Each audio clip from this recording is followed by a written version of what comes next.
गांव में स्वास्थ्य सेवाएं अच्छी नहीं थी। इलाज की कमी के चलते परिवार में एक हादसा हो गया। इस घटना ने एक बच्चे को इतना झकझोर दिया कि उसने बचपन में ही बच्चों का डॉक्टर बनकर दूसरों की जान बचाने की प्रतिज्ञा कर ली। मैनपुरी के एक छोटे से गांव से निकलकर आज वह खूब अपने गांव का नाम रोशन कर रहा है और अपना नाम कमा रहा है। बात करते हैं डॉक्टर LK गुप्ता नाम से फिरोजाबाद मेडिकल जिला अस्पताल के बाल रोग विभाग में तैनात एक डॉक्टर की कहानी। दूसरों के लिए किसी प्रेरणा से कम नहीं है। शहर ही नहीं, दूसरे जिलों में अगर कहीं कोई बच्चा बीमार होता तो उनकी जुबान पर एक ही नाम आता है, डॉक्टर LK गुप्ता का नाम सबसे पहले आता है। BHIU से MBBS AD की पढ़ाई करने के बाद बने हैं डॉक्टर। फिरोजाबाद के वरिष्ठ बाल रोग विशेषज्ञ डॉक्टर लक्ष्मीकांत LK गुप्ता ने यूपी खबरों का उजाला न्यूज़ चैनल से बातचीत की और बताया कि वह मैनपुरी के किसरी गांव के रहने वाले हैं। उनके पिता कई साल पहले छोटे मोटे काम की तलाश में फिरोजाबाद आकर बस गए थे। फिर छोटा सा व्यापार भी शुरू किया था। बचपन में उनका डॉक्टर बनने का कोई सपना नहीं था, लेकिन एक दिन परिवार में एक बच्चे की तबीयत ज़्यादा खराब हो गई, जिसके बाद उसे अच्छे इलाज के लिए इटावा भेजा गया, जहां उसको बचाया जा नहीं सका। जिससे उन्हें लगा कि अगर उन्हें इसके बारे में पता होता तो वह उसकी जान बचा सकते थे, और तभी उन्होंने बच्चों का डॉक्टर बनने का निर्णय लिया। इसके बाद उन्होंने अपने नाना की मदद से BHIU में MBBS के लिए एडमिशन ले लिया और साल 1990 में उनका सपना पूरा हो गया। आज वह फिरोजाबाद में बच्चों का इलाज करते हैं। इतना ही नहीं, आसपास के ज़िले जैसे मैनपुरी, एटा, फर्रुखाबाद से भी बच्चों को दिखाने के लिए लोग आते हैं। डॉक्टर ने बताया उनका सारा जीवन मासूम नवजात शिशुओं के लिए समर्पित है। उनकी कोशिश हर हाल में मासूम की जान बचाना रहती है। अनाथ नवजात शिशुओं के लिए करते हैं अतिरिक्त रूप से मदद, ज़रूरत पड़ने पर कर देते हैं रक्तदान। डॉक्टर LK गुप्ता ने जानकारी देते हुए कहा कि उन्होंने लाखों नवजात शिशुओं का इलाज किया है। कई ऐसे मामले भी सामने आए हैं जहां बच्चे का जाना बचाना मुश्किल हो सकता है। ऐसे में उन्होंने खुद का रक्तदान नवजात शिशुओं की जान बचाई है। वही सरकारी अस्पताल में कई बार अनाथ बच्चों की देखभाल के लिए वह अतिरिक्त रूप से भी मदद करते हैं। शहर में इसी वजह से उन्हें एक अलग पहचान भी मिली हुई है। देखिए क्या कुछ है खास खबर। पढ़ता हूँ तो डॉक्टर बन जाऊँ तो ज़्यादा बेहतर होगा। तो जब ऐसे विचार हमारे नाना थे जो कि रेलवे में नौकरी करते थे, वो संजोग से आए हुए थे उस समय, तो उन्होंने कहा कि हमारे जो नाना नानी थे उनसे कहा कि इसको यहाँ नहीं बन पाएगा, इसका बच्चे की इच्छा है तो इसको अच्छी जगह ले जाएगा। तो क्योंकि फिरोजाबाद में मेरे परिवार के और लोग रहते थे, चाचा ताऊ, तो मैं यहाँ आ गया। गोपीनाथ में मैंने शिक्षा ली और उसके बाद ईश्वर की कृपा से मेरा BHU में सिलेक्शन हो गया और मैंने BHU से MBBS MD सन 90 में कंप्लीट कर ली। और उसके बाद मैं इस PMS की सर्विस में सन 91 से सेवा दे रहा हूँ। डॉक्टर, आपका काफ़ी नाम है, काफ़ी चर्चा है और हर लोगों की जुबान पर एक आपका नाम ज़रूर रहता है। अगर किसी को बच्चे की समस्या आती है तो वो ज़रूर आपका ही नाम होता है। ये ख्याति जो आपको मिली है, ये प्रसिद्धि मिली है, ये कहाँ से शुरुआत हुई इसकी और फिर हर लोगों तक ये आपका कैसे पहुँचा? देखिए, ऐसा है कि जब मैं यहाँ आया था नया तो मैंने यहाँ जैसे मरीज आया, कोई बच्चा आ रहा है, उसका एंटाकेट खुद लगाना, उसकी सेवा करना, और इसी तरह से एक मतलब संजोग मैं कहना नहीं चाहता, लेकिन एक बार एक विधवा मरीज भर्ती हुई, उसका एक बेटा था, उसको खून की ज़रूरत थी। संजोग से उसका भी वो ब्लड ग्रुप था, मेरा था।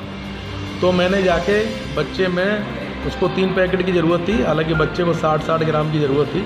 तो मैं जाके अपने ब्लड बैंक गया, मैंने ब्लड निकलवाया। संजोग से 1-2 लोगों ने देख लिया, हालांकि मेरी उस समय प्रचार की इच्छा नहीं थी और आज भी नहीं। लोगों को पता चला, जब पता लगा और वो बच्चा बच गया तो उससे मुझे लोगों ने, फिरोजाबाद के लोगों ने एक तरीका इतना प्यार दिया मेरे गले नुक्कड़ पे। हालांकि मुझसे ज़्यादा खून यहाँ फिरोजाबाद के बहुत दानदाता देते हैं, पर वो मेरा एक बार का ही खून देना मुझे उस लायक नहीं था, लेकिन लोगों ने इतना प्यार दिया। एक विधवा के बच्चों को इन्होंने खून दिया है, मुझे कई स्टेज पर सम्मानित किए, पुरस्कार दिए, क्योंकि उससे बड़ा कोई पुरस्कार नहीं होता जो जनता देती है, आपको गले लगाती है। मुझे कई स्टेज पर मिला, उससे मुझे इतनी प्रेरणा मिली मेहनत करने की, और उस दिन से मैं मेहनत करे जा रहा हूँ। उसका फल है कि लोग मुझे दिखाना पसंद करते हैं। किसी की भी ड्यूटी हो तो कोशिश करते हैं डॉक्टर LK गुप्ता को दिखाया जाए, और ये लोगों का प्यार ही है। हालांकि मेरे पास भगवान ने जो टाइम दिया है, अगर इससे ज़्यादा टाइम होता तो मैं और भी सेवा कर पाता। आपको कितना समय हो गया इस प्रोफेशन में, और अब तक आपने जो बच्चों का इलाज किया है वो क्या आपका यूनिक तरीका मैंने देखा रहता है, क्या है वो, कैसे? नहीं, मेरा कोई यूनिक, जो मेडिकल कॉलेज में हमें एथिक्स पढ़ाई गई, केवल यही नहीं है कि मरीज़ को हमको सही करना है, मरीज़ को हिस्ट्री भी लेनी है। हमारा उद्देश्य ये भी होता है कि ये जो बीमारी है, मान लीजिए किसी मोहल्ले से एक बच्चा आया तो उसको ठीक करना एक उद्देश्य नहीं होता, उससे और बच्चों को इन्फेक्शन तो नहीं हो जाएगा। किस कंडीशन में बीमारी हुई, वहाँ उसके परिवार ने टीका लगवाया, उसके घर की स्थिति क्या है, सोशल स्थिति क्या है। ऐसा तो नहीं है कि कमरे में सो रहे हो, पता चला उसको टीबी है, और एक ही कमरे में सो रहे तो और बच्चों को फैलेगी, तो वो भी हिस्ट्री लेना, उसने टीकाकरण कराया कि नहीं कराया। उसको ये भी जागरूक करना कि भाई और लोगों को भी टीका लगाओ, है ना। इसके अलावा प्राथमिक उपचार ये है, मेरे पास मान लो टीबी का एक मरीज़ आया, सांस फूल ली, तो मैं पहले उसका उपचार करूँगा।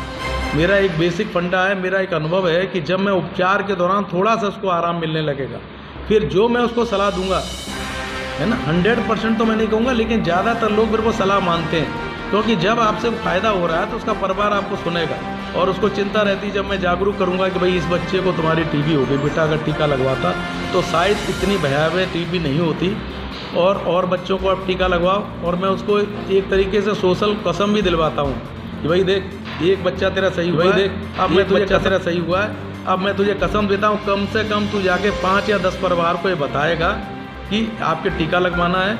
आपके घर में ही जो उपलब्ध भोजन है, क्योंकि कई गरीब आते हैं यहाँ, हम लोग पाउडर लिख दें या ताकत के टॉनिक लिख दें, वो नहीं खरीद कर पाते, तो हमको वही देखना पड़ता है उसके किचन में क्या बन रहा है, उसके घर में क्या है। मान लीजिए हमें प्रोटीन की ज़रूरत है तो हम उससे कहते हैं सोयाबीन बहुत सस्ता है भाई, सोयाबीन खिलाओ, चना खिलाओ, मूंगफली खिलाओ, घर में जो उपलब्ध दालें हैं वो दीजिए, उससे प्रोटीन बढ़ाइए। और वही मैं उससे कसम दे के कहता हूँ, 5-10 लोगों का परिवार को तू बताना, अगली बार मुझे बताना, और बताएगा तो मुझे खुशी मिलेगी। हो सकता है उसमें कुछ लोग झूठ बोलते हो, पर उसका मैंने देखा रिजल्ट है। 1-2 परिवार के आप आके बताते हैं कि सर फलाना जो आदमी था वो आके मुझे बताया था ऐसे, अब वो मैं ही कर रहा हूँ, तो मुझे लगता है कि कुछ तो असर उसका हुआ है। महिलाएं ग्रामीण क्षेत्रों से आपके यहाँ ज़्यादा आती हैं जी। आप बच्चों की फीडिंग को लेकर के भी आप जागरूक करते हैं, क्या संदेश? हाँ, जैसा कि गवर्नमेंट का भी है, और ये स्टडी काफ़ी देखी गई है कि जो माँ का दूध पिलाते हैं उसमें इन्फेक्शन के चांसेस ना के बराबर रहते हैं। हमारे यहाँ ट्रेंड क्या है, एक तो गलत रीतबाज ये है कि जब पहले दिन वो बच्चे को दूध नहीं पिलाते हैं, उनको गांव के लोग कह देते हैं दूध सही नहीं होता है, जबकि पहला दूध सबसे बढ़िया होता है, उसमें इम्यूनिटी होती है, बीमारी से लड़ने की शक्ति होती है, और बच्चे को पीलिया की संभावना कम कर देता है वो। तो उसका हम लोग बताते हैं कि इसके फ़ायदे क्या है। दूसरा ये बताते हैं कि तुरंत कोई परहेज नहीं करना है, माँ जो छाती से दूध पिला रही है उसको कोई परहेज नहीं करना है। यहाँ टोटल इवन पढ़े लिखे परिवारों में उसको परहेज कराते हैं। अच्छी न्यूट्रिशन डाइट उसको ऐसे समझते हैं कि माँ ने बच्चा जन्म दिया तो वो बीमार है, उसको दरिया खिलाते रहते हैं। मैं बताता हूँ उनको कुछ भी खिलाइए, अच्छा से अच्छा न्यूट्रिशियस भोजन दीजिए, क्योंकि उसके अपने शरीर के साथ साथ बच्चे का भी पालन करना है। तो इस तरह के जो वहाँ लोकल अवेलेबल फूड है, मैं उनको वही इसमें भी यही बताता हूँ, ताकि उसका न्यूट्रिशन का अच्छा। और उसके साथ साथ मैं सलाह देता हूँ कि जो बच्चा है 6 महीने तक दूध पिलाना है, ऊपर जब देना है तो न्यूट्रिशन कैसे देना है, इस दौरान बच्चे को टीकाकरण क्या क्या लगवाना है। और उसका मैं हमारे यहाँ क्या करते हैं, हम 3 दिन बाद डिस्चार्ज के बाद बुलाते हैं, 7 दिन बाद बुलाते हैं, 1 महीने, 3 महीने, 6 महीने और 12 महीने। उस पर ग्रोथ चार्ट हमारे यहाँ रहता है, उस चार्ट पे हम देखते हैं बच्चे।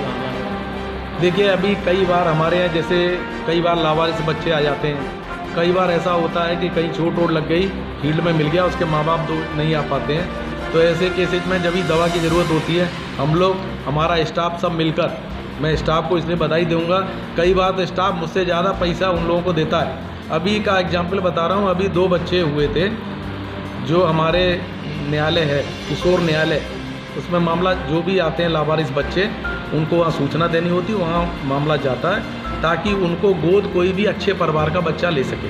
तो जब तक वो गोद लेने वाले नहीं आते हैं और जब तक लावारिस बच्चे हमारे यहाँ रहते हैं, तो हम लोग अपनी जेब से ही उनको खाना है, उनको कपड़े खरीदने हैं, उनको अच्छी तरह से रखरखाव करना है। इवन हमारे यहाँ जो नर्स कल्पना है और इससे पहले जो नर्स हैं, उन लोगों ने क्या किया, बच्चों को अपने पास से उनकी जब छुट्टी होती तो लड़कियों को हम लोग ऐसे विदा करते हैं जैसे कि उनके माँ बाप हों, हम विदाई दे रहे हों। उनके लिए बक्सा खरीदते हैं, संदूक खरीदेंगे, उनके लिए सब सामान रख के उसको विदा करते हैं। और वैसे भी कोई लावारिस आ जाता है तो ऐसा नहीं देखते हैं, ईश्वर की कृपा से इतना वेतन मिल रहा है कि अगर हम इसमें कुछ पैसा निकालते रहें जैसे